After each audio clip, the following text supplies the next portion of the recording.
Hey guys, my name is Crystal Olisa. Thank you so much for dropping by. Be sure to subscribe for more great content. Today's video is low-key a difficult one to discuss because confronting debt is not the easiest thing. But we're going to get through it together. We are finally talking about how to pay off debt. I literally have my long sleeves because I need to be comforted in this video, because at the time of making my initial budgeting video, I had absolutely zero debt. Very happy about that. However, this whole moving situation has sort of hit me left, right, and center with like all of the bills, all of the costs. So I did actually have to dip back into a bit of debt, which I swore to myself I would never do. I literally, Tala called me and they were like, yo, you haven't taken money from us for a while. What's up? And I was like, in a corona year, why would I take debt? And then apparently I spoke too soon because I needed to buy a bed. I needed to buy a deep freezer. Crystal had gone and bought carpet. So we are going to go on the journey with me on how I got to this situation and how I am planning to pay off my debt. And I hope that it gives you some inspiration on how you can also handle your finances. So yeah, let's get into it. Debt.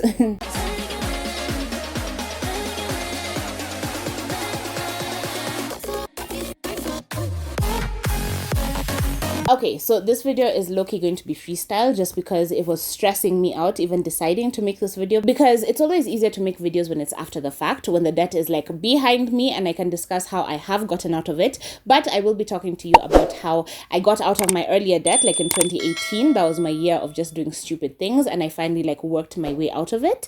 And then we're going to discuss my plan for getting out of it now. Okay, so the main thing to know based on the Dave Ramsey plan that I follow is that there are two ways to pay off debt, right? This sunshine has decided to show up at 10 a.m. I'm literally shooting early because I thought no sunshine bothering us. And then now it's like, it's all the way here. So just ignore it as it comes in and out of this video, right?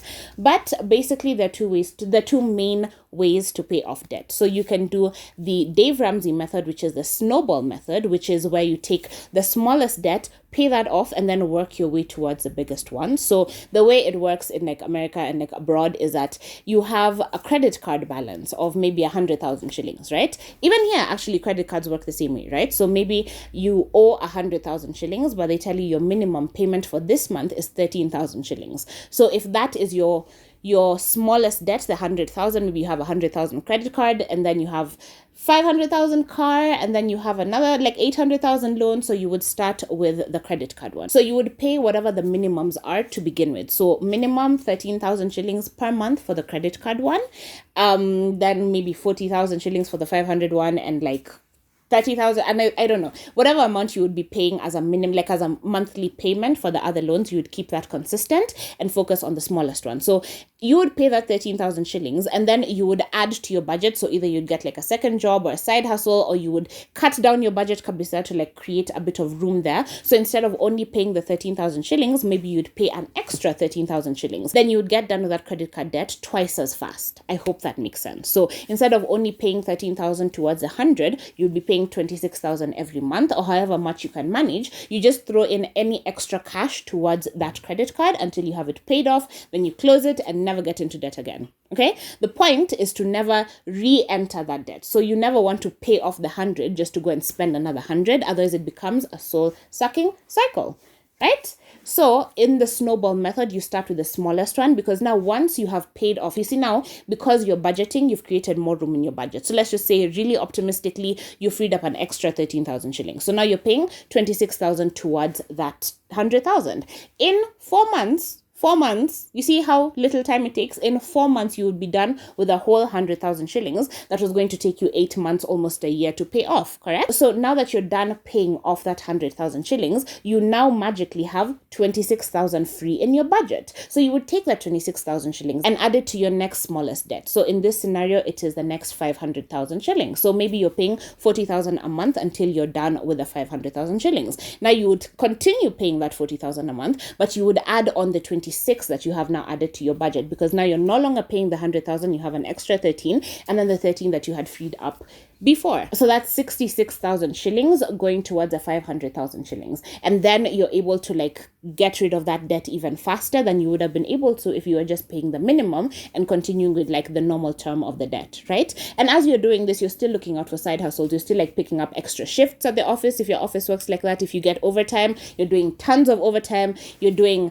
extra work for other people. Like you're looking for ways to make money. And the good thing with this program is that it actually keeps you on your feet and like makes you get creative about generating additional income, right? So even you'll find that 66 that you're paying, maybe you're able to add another 10 to it, and then you're able to pay off that debt faster. And then once you're done paying off that debt, you take whatever the minimum would be for the 800,000 shillings. I have no idea what people would be paying as a minimum, maybe 80,000. I don't know.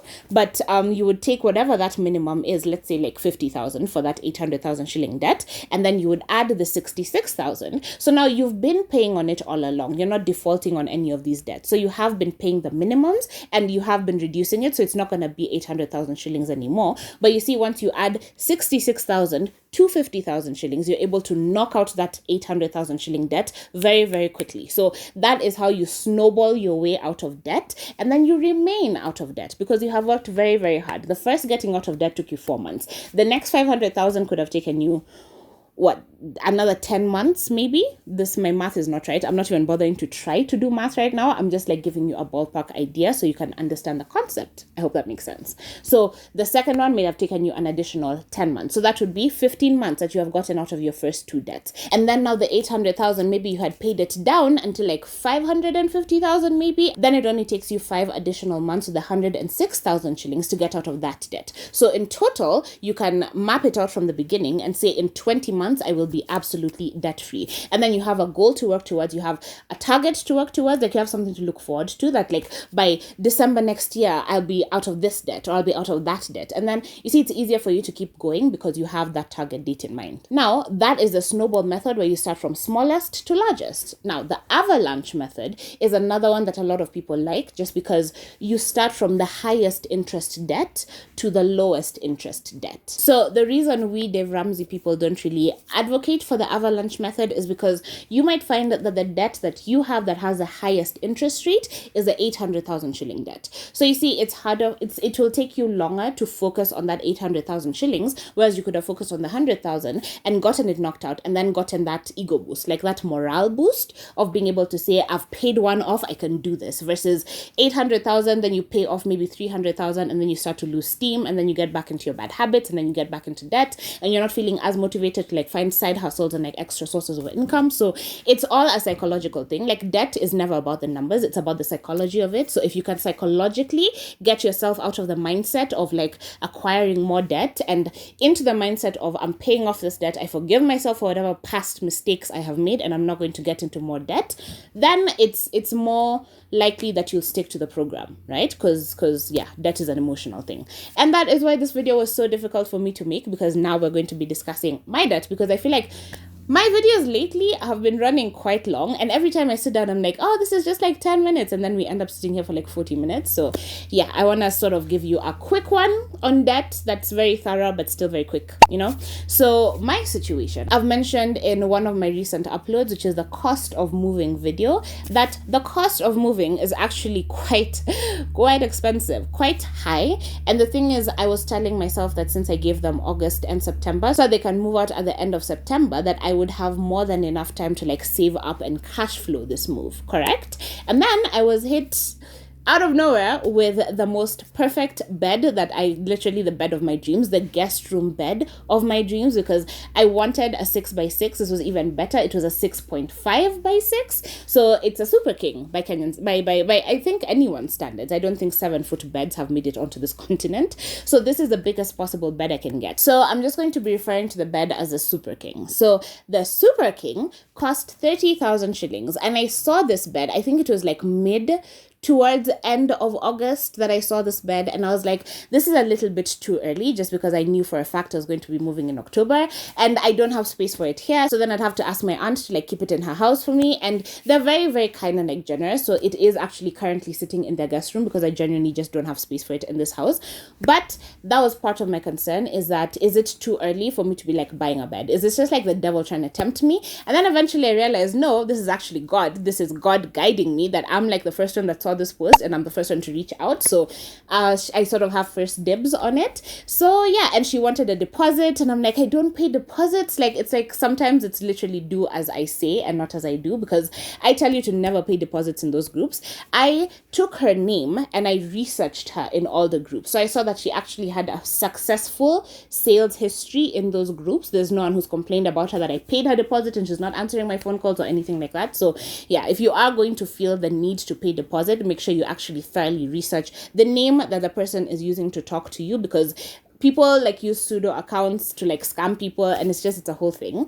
But yeah, she wanted half of it. She wanted half deposit. And at the time I only had, because now at that time I think it was about end of August, so I had started saving towards this move. So I had put aside like about 22,000 to like start buffing up my emergency fund, and I took it and I now went looking for other monies, and I topped up to the 30 that she wanted, and I got the bed. And I have no regrets, because I talked to my carpenter and I thought making the frame for a king size bed would be like 4,000 shillings.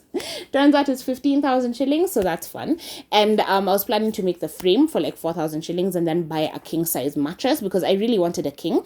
And in that Nairobi experts group, 5x6 beds go for 12,000 shillings, 6x6 beds go for 30. So the difference is so huge, but I knew I wanted my guest room to be like a luxurious experience, you know? So yeah, for me to find not only a king that I had always wanted, but like a super king, I was like, this is it. This is, I mean, it's meant to be, you know? So I did end up having to get into 8,000 shilling debt, which brings me to the conversation of why it is important to consistently pay your debt in order to maintain good lines of credit. Because the lines of credit that I went to, I didn't have to go to a bank to like apply for a loan. No, I make sure my Mshwari debt is always paid. I make sure my KCB debt is always, actually, I wasn't getting into debt this year. I had been very, very disciplined about that. Mshwari available to me, not paid because there was no debt, available. KCB loan available. So Mshwari, I have an 8,000 shilling limit. KCB, I have 18,000 shilling limit. I mentioned before how in a previous life, I was literally a Tala Gold member, because that's how much I used to take their loans. And yeah, that means my limit used to be 30, but in the corona year, now they've lowered the limits to 23,000. So I had 8,000, 18,000, 23,000 available to me, right?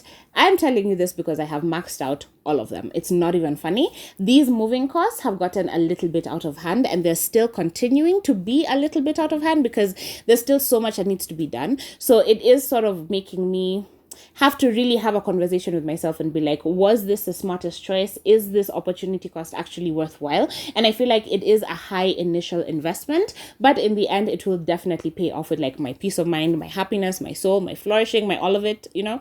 So, yeah. So that was end of August when I saw the bed. And then what else did I see at the end of August? Like, I was a bit sad that these things are coming up literally a month before I need to move, but I did feel like they were worth getting because I have actually looked into it now, and there are no super king size beds available. King size beds are available at the same 30,000 shillings. So I would have been the only one to lose out if I had passed on that deal. And then I found a deep freezer. Now, why do I need a deep freezer? Because my fridge needs to be off for a week before I move and a week after I move. So that's 2 weeks of not having a fridge when I have all these delicious things frozen in my freezer. Like, I didn't think that was wise. I didn't think I wanted to deal with the emotional trauma of not having a fridge and having to either eat the entire fridge in one sitting or like throw things away, like waste them. So I had already decided like previously that I do want to invest in a deep freezer. I found a deep freezer, the Ramtons one, that goes for 26,000 shillings. I got it at 18,000 shillings, like only used for 6 months. So still under warranty with the receipt from Carrefour. I don't know if they would honor it with me since I'm not the one who bought it, but I just felt better having it it under warranty, having that receipt so that in case we need to have a conversation with them, then it's easier to start from there, you know? So I thought 18,000 shillings was a really good deal for it. I know in the past I have seen deep freezers for 15,000 shillings, but that was before Corona happened, because even like Jumia was selling them for 15,000 shillings. But when Corona happened, I think people realized they want to stock up in the house and they bought all of them, and now the only ones available are like 25,000, 30,000, right? So getting a good perfectly functional one. They just didn't need it anymore, but then it's still functioning perfectly. I actually currently have it on. I have it on in this house because I do need to turn off the fridge a week earlier. So this one I couldn't like send off to my aunt's house. I had to bring it home with me. It's literally sitting in my bedroom right now, which is super fun. Just one of the reasons I'm so excited to move. But yeah, I just need to empty my fridge and like put everything inside it. And it's actually working. I've had it running for about 2 days now. I've owned it for about a month, but I've had it running for the past 2 days and it's working perfectly. No drama, no worries. The only issue is that when it came to this house, I didn't realize it might have cockroaches. So eventually I saw cockroaches like escaping from it. So yeah, that was a fun battle to be fighting. But still, no regrets. 18,000 shillings. But at that point, I only had 22,000 shillings, right? So it was the bed. And then I found some side tables that I absolutely loved. And I knew I needed because I've already raised my bed at that point. So now my bed and my current side table are like this, right? I raised my bed. My side table is now way too low, and then I found the perfect wicker one that's like the perfect height for this bed. I tell you, God ordained my steps to that wicker shelf. Kid you not.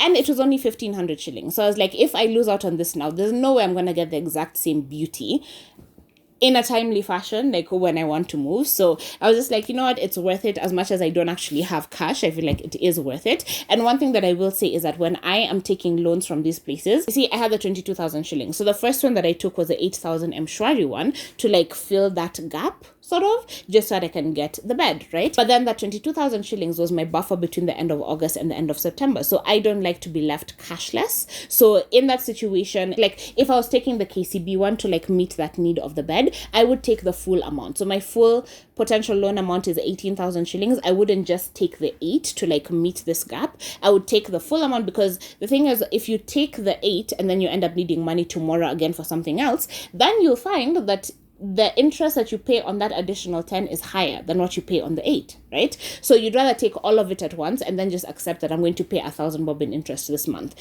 Another thing that I love about them is that their interest rates are pretty low. It's not like the lowest thing. Like 10% per month is still pretty freaking high, but like KCB is like 7.6. I'm sure I should be about the same.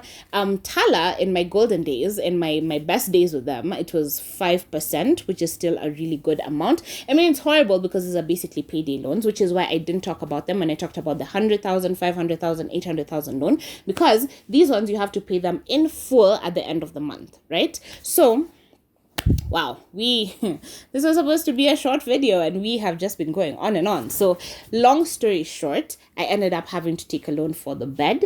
I ended up having to take a loan for the deep freezer, and I ended up having to take a loan for... Okay, so small confession. Here's the thing. I told you debt is difficult to talk about. And for me, sometimes I find myself listing them like one at a time, like pretending the rest of them don't exist. So yeah, this is what actually happened. When I bought the carpets, there was money I was expecting that had not come in, correct? So I had taken a KCB loan initially to buy the carpets. But then I don't really count that as debt if it's something that I'm going to resolve within the month. So I took the 18,000 and I paid it back at the end of August. But you see, that's already at 19,600, so like 20,000 shilling deficit from my budget. So when all these other things are happening, then I am sort of forced to like take back that loan. Does it make sense? Because we have the bed, we have the deep freezer, and then it's like I've paid them back for the carpets, but then I still need cash. Does that make sense? So that's how I ended up with the 8, with the 18, and with the 23. Now, even for the Tala one, I didn't take the full 23. I took 20 just because I knew that would give me enough of a buffer without me having to like max out that loan, and I could save on the little bit of interest from that added 3,000 shillings. So this is where we stand today. Because now today, because of this whole corona thing, like I feel like I'm being affected by it a lot later in the year, but then some things that are supposed to pay out, today I'm shooting recording this on 27th of September, and a payout that was supposed to happen end of July literally was due 31st of July, still hasn't come at this end of September stage, right? So between then and now, I would have had more than enough money to like handle all these things. And I think that's part of my perspective on it, is that if that money had come through, I would have been able to handle it perfectly, right? That money is still going to come through at some point. Even with all the delays, I trust that it will be paid out eventually. So me missing out on a bed that I will love forever and ever, like I will have for the longest time, like it's such a quality bed and it will be evident in the house tour. I knew that if I missed out on that bed, I would be kicking myself in the name of not having my emergency fund fully in place to pay for it. Now, why don't I have my emergency fund? Because in July, before I decided that I was moving, I decided to just close my eyes and like pay for health insurance. So I had been building my emergency fund to about 84,000 shillings, and then I had to take out 76 and pay for healthcare. So the office is paying me back for that, but then they're paying me slowly and not in like one large chunk. So I ended up going into August without any emergency fund to really speak of, right? So then when the other money was delayed, I still had that 8,000 shillings, but then I decided, because I don't want to take a partial KCB loan and then have to top it up later, I decided to take the 18,000 shillings to buy the carpet. So I had the 8,000 shillings from my emergency fund plus the 18,000 shillings, right? And that's how we ended up here towards the end of August, where I have now paid off KCB and Pasa, because I love KCB and Pasa. I love being on good terms with them. I don't mess around with that at all. So yeah, at this point I've already paid back KCB and Pasa, but then that 8,000 shillings has now been used on like, you know, KFC and like house shopping and like little things, because that's my problem. When I see a small amount of money, I'm more likely to spend it, versus when I see a big one, I'm more likely to like leave it alone, right? So yeah, that's how we ended up here at the end of August. And then all the bed, and then the deep freezer, and then my side tables, which are 2,500. I think those are the main things, because now we have all of that. But then now, even from my salary savings, I am redoing my rocking chair. I am doing little things that I need to handle before I move, basically. So as much as I believe like everything happens for a reason, and all these things are like brought to my, like within my reach for a reason, I feel like God always makes a way, especially when it's something that I'm meant to have. That's why I don't feel bad dipping into the lines of credit, but then it's because I know I'm going to resolve this within a month or 2 months at the most, right? So the plan to pay this back, in order to not adopt a YOLO mentality and just be like, yeah, we're just like swimming in debt again, right? Because it's not a good feeling. Like I strongly believe the Dave Ramsey thing, that your income is your greatest source of wealth, because is your greatest wealth building tool, just because it's so consistent. And if you can be disciplined with that, it's such an easy way to like put money aside, right? So my issue now becomes that as I am moving into this new place, yes, this month I'm very optimistic that by the end of this month, at least the July one will have paid out, because there's a July one that's supposed to pay out, there's an August one that's supposed to pay out, and there's an October one that's supposed to pay out, right? So one of those at least will have paid out. Then I can just take that full chunk of money and put it towards a debt and like resolve the whole thing completely, right? Then I'm left with my income and my savings from that income. Now the problem is, as you have seen in my cost of moving video, is that even the little, like let's say from the hypothetical 50,000 that we had agreed on in the budgeting video, 50,000 being my take home pay, right? And then in this new house, my budget, my spending should be around 18,000 shillings, right? So let's just round it up to 20 to be safe. So that leaves me 30,000 shillings to play with. Now I need to paint the house, which isn't going to happen immediately. That 30,000 just cannot handle it.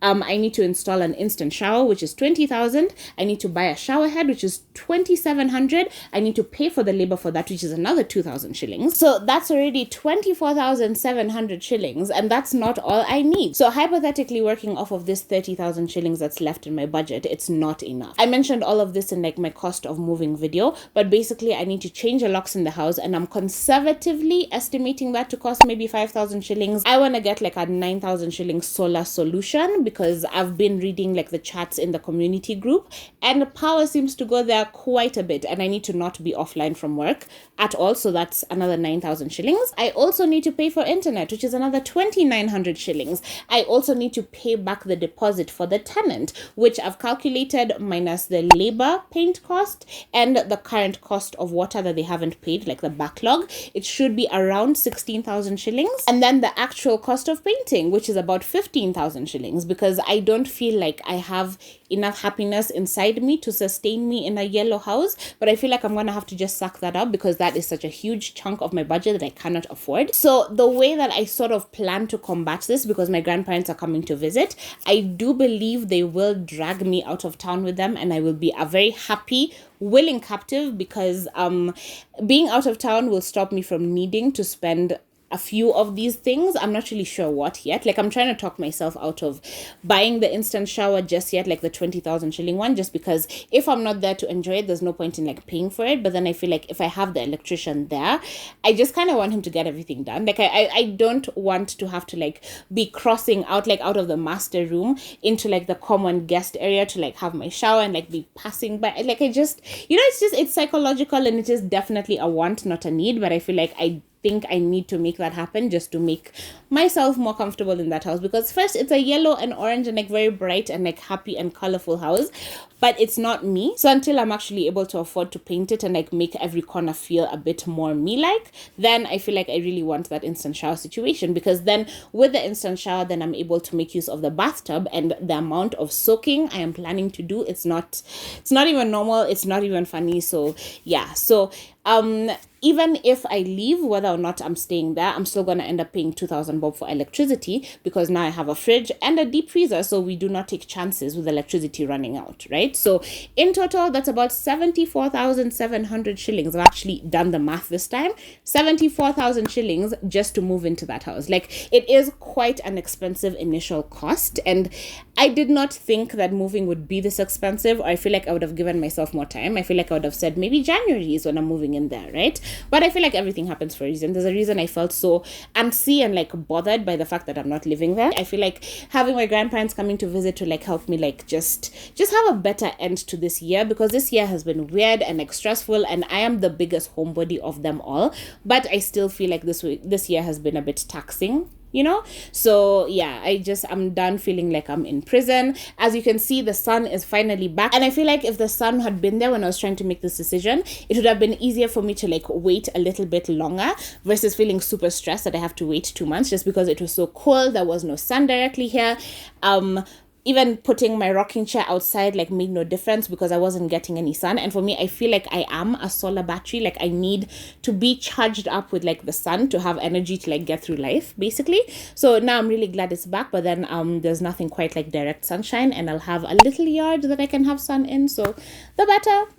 So obviously we're removing paint because that is definitely not a need. So now we're down to 59,600 shillings. I'm gonna see what else I can postpone in that mix, what else I think is absolutely immediately necessary, because if I'm going to leave town, I definitely have to change the locks, just because I don't know who has spare keys to the house, and I don't know who they may have given a key to and like forgotten. So I just need to change the external locks for my own like safe, like peace of mind and all of that, so yeah, there are some things that are non-negotiable and some things that are negotiable, but then now depending on what I feel in the moment I need to do, because I'm kind of feeling like my instant shower isn't gonna happen, and I'm sort of trying to talk myself into it, but then I know the right choice is to remove that. So now we go down from 60 to 40,000 shillings. Well, we go down from 59,000 to 39,000, which is a lot closer to 30. Then I can remain largely out of debt while still being able to move. But then now my grandparents coming, my granddad and my cousin's birthday was in September, and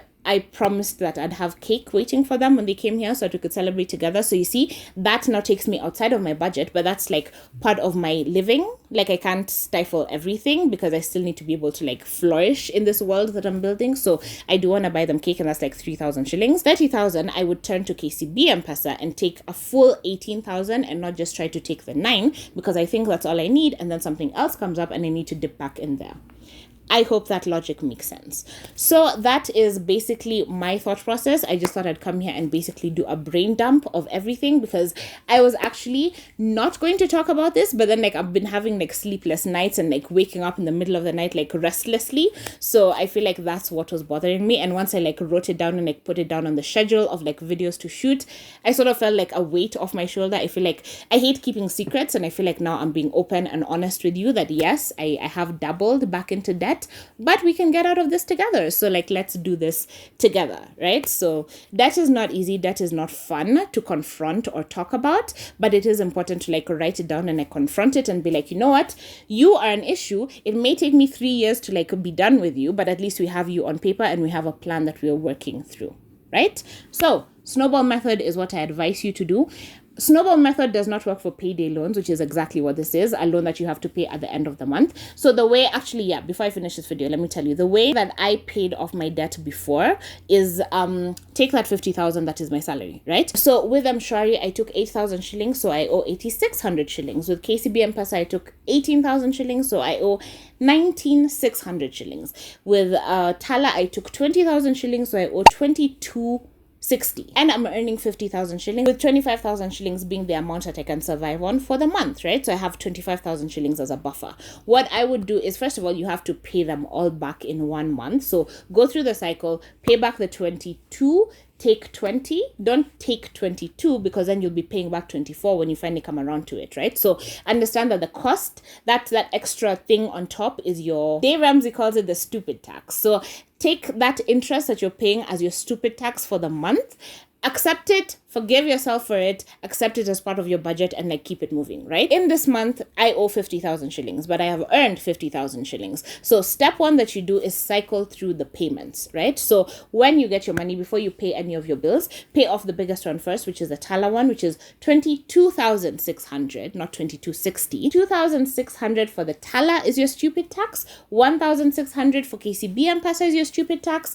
600 bob for Mshwari is my stupid tax. So I'm saying your stupid tax, but it's actually my stupid tax that I am currently going to be paying, right? That is 4,800 shillings that I'm going to be paying in interest alone in 1 month. That is a lot of money. So pay the Tala one, pay them the 22,600, take back 20,000 as you're borrowing it. Because if you borrow 22,000, then you will be repaying 24,000 the next time. I hope that makes sense, right? So you want to reduce the amount of debt that you owe, but you want to do it intentionally and like consciously. I think it's just easier if I like write it down on paper so that we can actually have something to look at. So just gonna be using my trusty laptop. I swear a review of this is coming. Might even shoot that today since I'm shooting my video so early, but we'll see. Anyway, okay, so 50,000 is a hypothetical income. 50,800 is my actual real life current debt. We're going to start with the highest debt. So you want to start by subtracting the highest to the lowest debt, as opposed to the snowball method, because in this scenario, you actually have to pay off all the debt in 1 month in order to like take it again and continue it. That is a bad side of payday loans, because you will never get an interest that pays you 7%, but you will always be able to take a loan at 7%, which is ridiculous. 7% per month, that is. So yeah, it's really terrible. And if you can get out of these, like the faster, the better. So this is how I do it. Step one, because the amounts are pretty balanced out, you have to pay them all back before you pay any of your bills in order to borrow again in order to pay your bills, correct? But since my bills are 25,000 shillings, we're lucky on that front is that I don't need to borrow back as much and I can start making a dent in the debt that way. Hope that makes sense. So step one, 50,000 is what I'm putting in the calculator minus 22,600. That leaves me 27,400 still left in my budget with my Tala debt cleared, right? Minus 19,600, which is my KCB debt. So that leaves me with 7,800 shillings left in my budget. Now, 7,800 is not enough to clear the 8,600 Mshwari loan, right? But if I do 7,800 minus 8,600, that gives me 800 shillings. So I only have an 800 shilling deficit in my budget because 50,000, 50,800. That makes sense, correct? So from this 25,000, I only need an extra 800 shillings in order to get through the month, because 25,000 is my monthly costs. 800 shillings is what will cover the Mshwari debt that I have not been able to cover from my income. So at this point, my monthly costs are now 25,800 shillings, right? So to meet this, where do I first borrow? I go to the one that has the lowest interest rate, which for me right now is KCB M-Pesa. So KCB M-Pesa is 7.5. I think currently my Tala one is 11%. In the good old days, it was 5%, but then I let other people use my accounts and then they started paying late and then I lost my 5% privilege. So yeah, long story short, KCB is my lowest interest rate. So I'm going to start from there. So now since we're starting from zero, now borrowing from KCB, I can have 18,000 shillings in my budget. So that's positive 18,000 shillings. So 25,800 minus 18,000 shillings means that I still need 7,800 shillings to comfortably get through this month. That does not include a buffer. I like to give myself a buffer. So I think I'm going to round up this goal to being about 30,000 shillings just to be on the safe side, right? 30,000 shillings minus 18,000 shillings because of that 5,000 shilling buffer becomes 12,000 shillings being my current deficit. So that's when I go to Tala and I can comfortably borrow 12,000 shillings, knowing that in case of any incidents, in case of any eventualities, you know, like the miscellaneous section of your budget is going to be covered for by that 5,000 shillings. And even if you don't need it, even if you don't actively use it, it's still good to have it as a buffer so that it prevents you from getting into more debt. So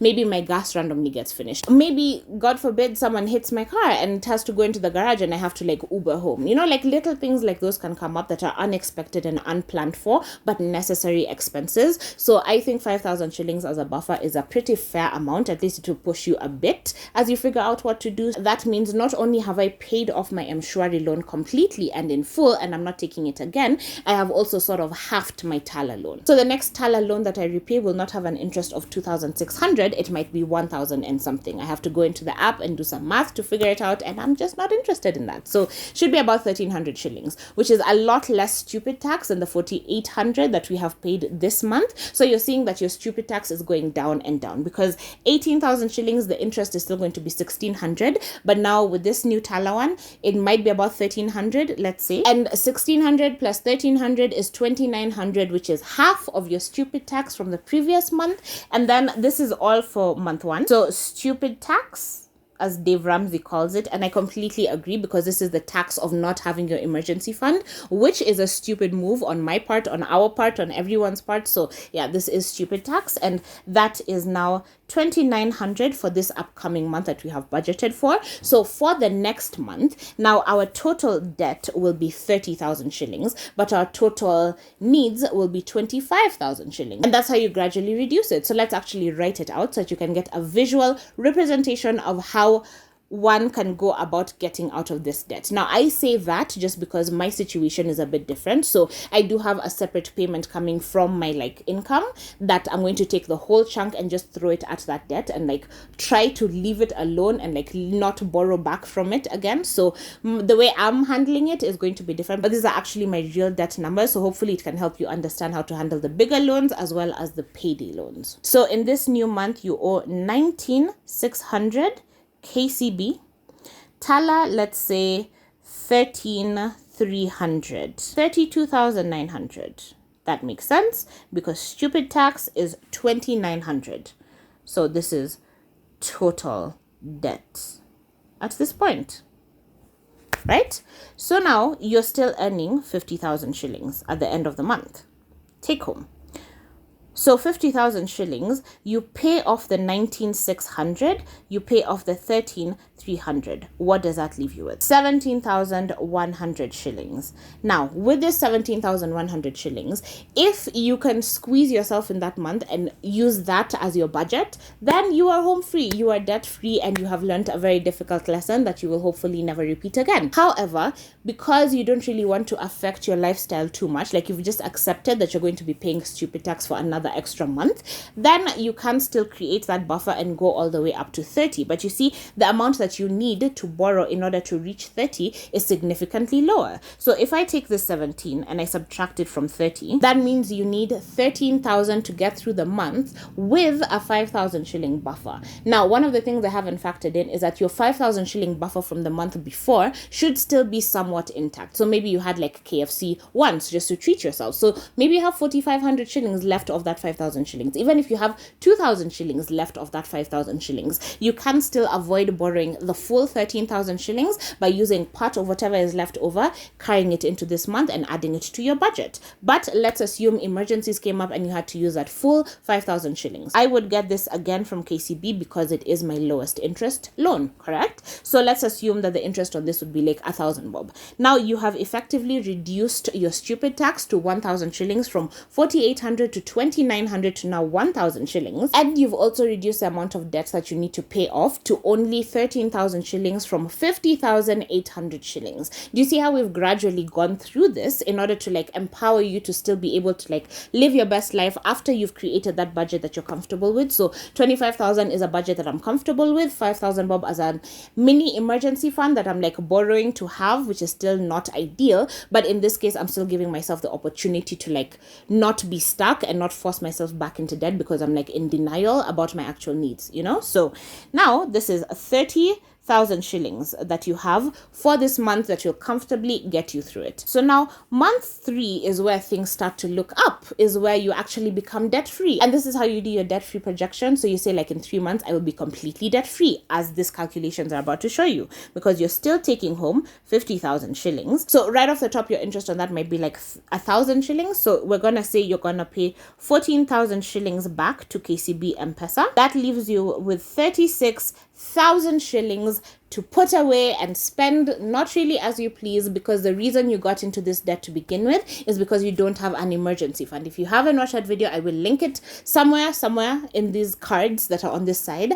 But it is very, very important that you actually create an emergency fund so that you don't end up needing to dip back into debt whenever things come up, correct? So I am working on building my emergency fund like for real, because I mentioned that the payment I was expecting in July should come in this month and like clear the debt. Hopefully the August one comes in.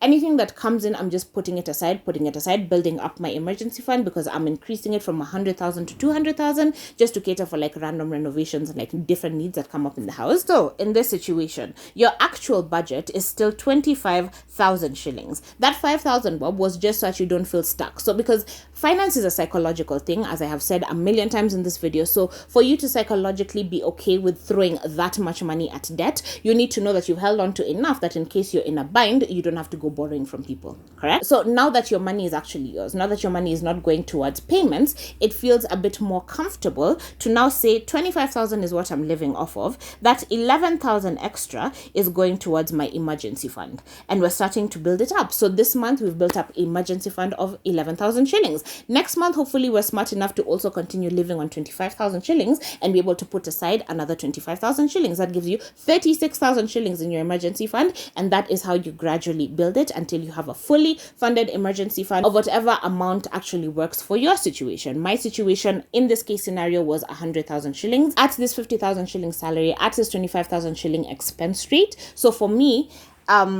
let's just like do a rough draft here basically, right? So 25,000 means that in this third month my emergency fund is 11,000. By the fourth month my emergency fund is 36,000. Plus another 25,000, because I'm going to learn to live within my means and spend only 25,000 that is still a comfortable budget for me, right? 61,000 shillings in the fifth month. My emergency fund is now buffing up, correct? Because 3 of the 5 months were in paying off debt. Now that I'm not paying off debt, I have my income, which is my greatest wealth building tool, available to me for me to put aside and like invest and like save money, right? Because it is so consistent. So another 25,000 shillings. And by the 6th month, we have 86,000 shillings, which is pretty freaking awesome, because that means in the 7th month, we are over our emergency fund. So we have 110,000 shillings saved in 7 months, 3 months of which were dedicated to extreme debt payoff, and then the rest of which are dedicated to savings. So that means in 4 months, you've actually built up your full emergency fund. In this scenario, depending on your numbers, it might take a little bit longer. It might be a shorter period of time. It really depends on your custom situation. So it's important to take everything that I'm saying and like customize it to your life and not just like directly apply it, because my situation different from your situation, different from your friend's situation. So you really do have to sit down and like confront your own numbers and like really be honest with yourself and be like, okay, this is how we got into this situation. I forgive myself. Like personally, I'm really grateful that I was able to get the bed. I'm grateful that I was able to maintain these open like good lines of credit, so that when I do need to dip into them, I don't have an issue. Like I don't have an issue where they're like, oh, but you still have a loan you didn't pay us from last year, why would we give you more money, right? So I look at it as I am paying for the bed now, I am paying for the deep freezer now, and they are worthwhile purchases, so I have no regrets. And I hope you are able to also, because you have a budget, go back and actually see what you spent the money on and be like, okay, fine, maybe I didn't need a trip to Mombasa, but it helped with my mental health. So if that's what I'm still paying for today, I am happy to put money towards that, because it was a worthwhile purchase. And even if it wasn't, like we mentioned in the lifestyle inflation video, just forgive yourself for making the mistakes when you didn't know any better, and now that you know better, do better. So that is the end of this video. That again, did I not promise it would be so short? And I feel like we've gone over 30 minutes again. So I think I'm just done even attempting to make short videos at this point. If you come to this channel, you just know we're gonna hang out for a minute, so it's fine. Yeah, but thank you so much for watching. This sun has just decided it's not going, and I have just decided to live with it, because apparently even shooting in the morning has its issues. But thank you for watching. I appreciate you being here. Thumbs up if you enjoyed it. Leave me a comment down below. Let me know what you think. Let me know if you have other ideas. Let me know if the math was even remotely correct in this video, because for some reason I don't feel like sitting here with a calculator. So when I pull it up on the computer, I'm just like, is it really, like, I'm actually paying attention to what I'm doing, you know? So yeah, I'm just gonna end it here. Thumbs up, subscribe, let me know what you thought. Share this video with someone if it's actually gonna help them out, maybe get them out of some debt. I don't know. But yeah, I will see you in my next video.